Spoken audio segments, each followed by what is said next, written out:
नमस्कार दोस्तों, आपका स्वागत है आपके अपने YouTube चैनल मोक्ष क्लासेस में। आज हम लोग बिहार पुलिस के प्रैक्टिस सेट 47 करने वाले हैं। इससे पहले ऑलरेडी 46 प्रैक्टिस सेट करवा दिए हैं। अगर वो नहीं देखे हैं तो लिंक डिस्क्रिप्शन में दे देंगे, वहां से जाके देख लीजिएगा। तो चलिए आज का वीडियो शुरू करते हैं। आज का पहला क्वेश्चन है, तीसरे और चौथे समूह के ऑक्साइड का सामान्य गुणधर्म क्या है? तीसरे और चौथे समूह के ऑक्साइड का सामान्य गुणधर्म क्या है? तो इसका राइट आंसर ऑप्शन डी हो जाएगा, उपर्युक्त में से सभी। सभी जो है जिसमें कि बेसिक और एसिडिक, अभयधर्मी, बेसिक, एसिडिक, ये तीनों जो है तीसरे और चौथे समूह के ऑक्साइड का जो है सामान्य गुणधर्म है। चलिए अगला क्वेश्चन देख लेते हैं। 2 नंबर क्वेश्चन है, सल्फर हेक्साफ्लोराइड अणु का आकार कौन सा है? सल्फर हेक्साफ्लोराइड अणु का आकार कौन सा है? तो यह अष्टफलकीय है। इसका राइट आंसर ऑप्शन बी हो जाएगा। अष्टफलकीय जो है सल्फर हेक्साफ्लोराइड का जो है अणु का आकार होता है। चलिए अगला क्वेश्चन देख लेते हैं। 3 नंबर क्वेश्चन है, थायराइड ग्रंथि से थायरॉक्सिन स्रावित करने के लिए उत्तेजित करने वाले अंतःस्रावी हार्मोन कौन सा है? थायराइड ग्रंथि से थायरॉक्सिन स्रावित करने के लिए उत्तेजित करने वाली अंतःस्रावी हार्मोन कौन सा? तो यह TSH। इसका राइट आंसर ऑप्शन ए हो जाएगा। TSH जो है थायराइड ग्रंथि से थायरॉक्सिन स्रावित करने के लिए जो है अंतःस्रावी हार्मोन है। चलिए अगला क्वेश्चन देख लेते हैं। 4 नंबर क्वेश्चन है, निषेचन की क्रिया कहाँ पर होती है? निषेचन की क्रिया कहाँ पर होती है? तो ये होती है अंडवाहिनी में। इसका राइट आंसर ऑप्शन बी हो जाएगा। निषेचन की क्रिया जो है अंडवाहिनी में होती है। चलिए अगला क्वेश्चन देख लेते हैं। 5 नंबर क्वेश्चन है, निम्नलिखित में से कौन सा विटामिन की खून के जमने में आवश्यक होता है? निम्नलिखित में से कौन सा विटामिन खून की कमी के जमने में जो है आवश्यक होता है? तो ये होता है विटामिन के। इसका राइट आंसर ऑप्शन डी हो जाएगा। विटामिन के जो है खून के जमने में जो है आवश्यक होता है। चलिए अगला क्वेश्चन देख लेते हैं।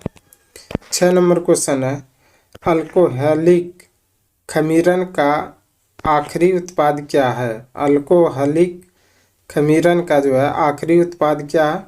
तो ये इथाइल अल्कोहल। इसका राइट आंसर ऑप्शन सी हो जाएगा। इथाइल अल्कोहल जो है अल्कोहलिक खमीरन का जो है आखिरी उत्पाद है। चलिए अगला क्वेश्चन देख लेते हैं। 7 नंबर क्वेश्चन है, हाइड्रोक्लोरिक एसिड कांच की बोतल में नहीं रखा जाता क्योंकि यह अभिक्रिया करता है। हाइड्रोक्लोरिक एसिड जो है कांच की बोतल में नहीं रखा जाता क्योंकि यह अभिक्रिया करता है। तो यह अभिक्रिया करता है कांच की सिलिकॉन डाइऑक्साइड से। इसका राइट आंसर ऑप्शन डी हो जाएगा। चलिए अगला क्वेश्चन देख लेते हैं। 8 नंबर क्वेश्चन है, कच्चे फलों को कृत्रिम रूप से पकाने के लिए प्रयोग में लाई जाने वाली गैस का नाम है? कच्चे फलों को कृत्रिम रूप से पकाने के लिए प्रयोग में लाई जाने वाली गैस कौन सा है? तो यह है इथिलीन। इसका राइट आंसर ऑप्शन डी हो जाएगा। इथिलीन जो है कच्चे फलों को जो है कृत्रिम रूप से पकाने वाली गैस है। चलिए अगला क्वेश्चन देख लेते हैं। 9 नंबर क्वेश्चन है, निम्नलिखित में से कौन सा मनुष्य में अवशेषी अंग नहीं है? निम्नलिखित में से कौन सा मनुष्य में अवशेषी अंग नहीं है? तो यह सामने वाले चपटे दांत। इसका राइट आंसर ऑप्शन सी हो जाएगा। सामने वाले चपटे दांत जो है जिसको कृंतक कहते हैं वह मनुष्य में अवशेषी अंग नहीं है। चलिए अगला क्वेश्चन देख लेते हैं। 10 नंबर क्वेश्चन है, शुष्क बर्फ क्या होती है? शुष्क बर्फ क्या होती है? तो ये होती है ठोस कार्बन डाइऑक्साइड। इसका राइट आंसर ऑप्शन बी हो जाएगा। ठोस कार्बन डाइऑक्साइड जो है शुष्क बर्फ होती है। चलिए अगला क्वेश्चन देख लेते हैं। 11 नंबर क्वेश्चन है, 1917 ईस्वी में कौन सा देश प्रथम विश्व युद्ध से अलग हो गया? 1917 ईस्वी में कौन सा देश प्रथम विश्व युद्ध से अलग हो गया? तो ये हो गया था रूस। इसका राइट आंसर ऑप्शन सी हो जाएगा। रूस जो है 1917 ईस्वी में जो है प्रथम विश्व युद्ध से अलग हो गया था। चलिए अगला क्वेश्चन देख लेते हैं। 12 नंबर क्वेश्चन है, वर्साय की संधि में सर्वाधिक क्षति किस देश को हुई? वर्साय की संधि में सर्वाधिक क्षति किस देश को हुई? तो ये हुई थी जर्मनी को। इसका राइट आंसर ऑप्शन ए हो जाएगा। वर्साय की संधि में जो है सर्वाधिक क्षति जो है जर्मनी को हुई थी। चलिए अगला क्वेश्चन देख लेते हैं। 13 नंबर क्वेश्चन है, साम्यवादी शासन का पहला प्रयोग कहाँ हुआ और काम के लिए अधिकार सबसे पहले कहाँ मिला? साम्यवादी शासन का पहला प्रयोग कहाँ हुआ और काम के अधिकार सबसे पहले कहाँ मिला? तो ये मिला था रूस में। इसका राइट आंसर ऑप्शन ए हो जाएगा। रूस में जो है साम्यवादी शासन का जो है पहला प्रयोग हुआ था और काम का अधिकार भी सबसे पहले वहीं मिला था। चलिए अगला क्वेश्चन देख लेते हैं। 14 नंबर क्वेश्चन है, नवंबर 1917 की वाल्शेविक क्रांति का नेतृत्व किसने किया था? नवंबर 1917 की वाल्शेविक क्रांति का नेतृत्व किसने किया था? तो ये किया था लेनिन ने। इसका राइट आंसर ऑप्शन ए हो जाएगा। लेनिन ने जो है 1917 की वाल्शेविक क्रांति का जो है नेतृत्व किया था। चलिए अगला क्वेश्चन देख लेते हैं। 15 नंबर क्वेश्चन है, कांग्रेस का चुनाव चिन्ह क्या है? कांग्रेस पार्टी का चुनाव चिन्ह क्या है? तो ये है हाथ। इसका राइट आंसर ऑप्शन सी हो जाएगा। हाथ जो है कांग्रेस पार्टी का जो है चुनाव चिन्ह है। चलिए अगला क्वेश्चन देख लेते हैं। 16 नंबर क्वेश्चन है, संप्रति केंद्र में किस पार्टी की सरकार है? संप्रति केंद्र में किस पार्टी की सरकार है? तो ये है रजक की। इसका राइट आंसर ऑप्शन डी हो जाएगा।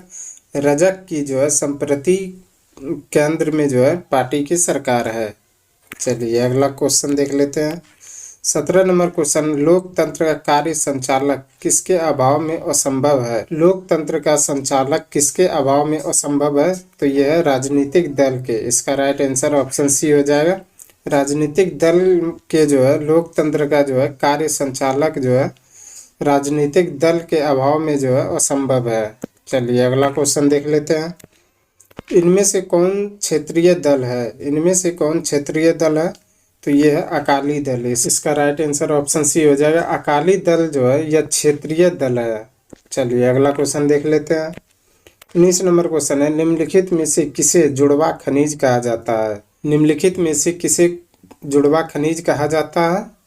तो ये कहा जाता है सीसा और जस्ता को। इसका राइट आंसर ऑप्शन बी हो जाएगा। सीसा और जस्ता को जो है जुड़वा खनिज कहा जाता है। चलिए अगला क्वेश्चन देख लेते हैं। 20 नंबर क्वेश्चन है, प्रथम स्वतंत्रता संग्राम के बाद मुगल बादशाह बहादुर शाह जफर को निर्वासित किया था। प्रथम स्वतंत्रता संग्राम के बाद मुगल बादशाह बहादुर शाह जफर को निर्वासित किया था। तो ये किया था रंगून में। इसका राइट आंसर ऑप्शन ए हो जाएगा। रंगून में जो है मुगल बादशाह बहादुर शाह जफर को जो है निर्वासित किया था। चलिए अगला क्वेश्चन देख लेते हैं। 21 नंबर क्वेश्चन है, निम्नलिखित में से किसे भूमध्य सागर की कुंजी कहा जाता है? निम्नलिखित में से किसे भूमध्य सागर की कुंजी कहा जाता है? तो ये कहा जाता है जिब्राल्टर जल संधि को। इसका राइट आंसर ऑप्शन सी हो जाएगा। जिब्राल्टर जल संधि को जो है भूमध्य सागर की कुंजी कहा जाता है। चलिए अगला क्वेश्चन देख लेते हैं। 22 नंबर क्वेश्चन है, कौन सा राजा हर्षवर्धन के समय की जानकारी के लिए सबसे अच्छा स्रोत था? कौन सा राजा हर्षवर्धन के समय की जानकारी के लिए सबसे अच्छा स्रोत था? तो ये था वानभट्ट। इसका राइट आंसर ऑप्शन डी हो जाएगा। वानभट्ट जो है हर्षवर्धन के समय की जानकारी के लिए जो है सबसे अच्छा स्रोत था। चलिए अगला क्वेश्चन देख लेते हैं। 23 नंबर क्वेश्चन है, निम्न में से कौन सा शहर नील नदी के किनारे बसा है?